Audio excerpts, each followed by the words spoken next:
మొన్న కురిసిన భారీ వర్షాలకు కేరళ రాష్ట్రంలో ఎన్నో జిల్లాలు వరదల పాలయ్యాయి.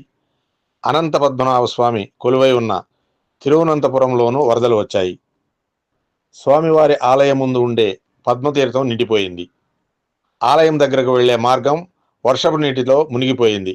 దాంతో 3 రోజుల పాటు స్వామివారి ఆలయం తెరవలేదు, నిత్య పూజలు జరగలేదు.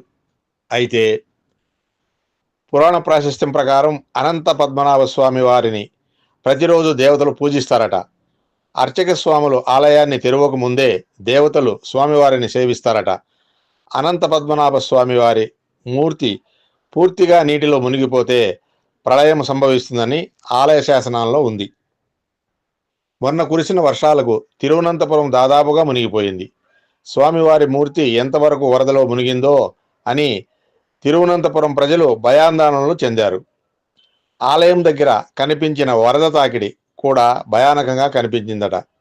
3 రోజుల తర్వాత అర్చక స్వాములు ఆలయ తలుపులు తీసి చూడగా వారు నిశ్చేష్టులయ్యారు. స్వామివారి గర్భాలయంలోనికి నీరు ప్రవేశించలేదు, ఎక్కడా తేమ లేదు. అప్పుడే కడిగి శుభ్రపరిచినట్లుగా పొడిగా సుగంధ పరిమళాలతో సువాసనలతో అఖండలంగా ప్రజ్వరిల్లుతున్న దీపం దర్శనమిచ్చాయి.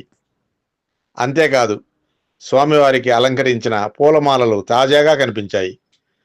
బయట ధ్వజస్తంభం కూడా పరిశుభ్రంగా తేమ లేకుండా ఉన్నాయి.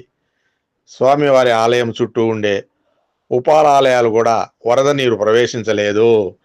నమో నారాయణ.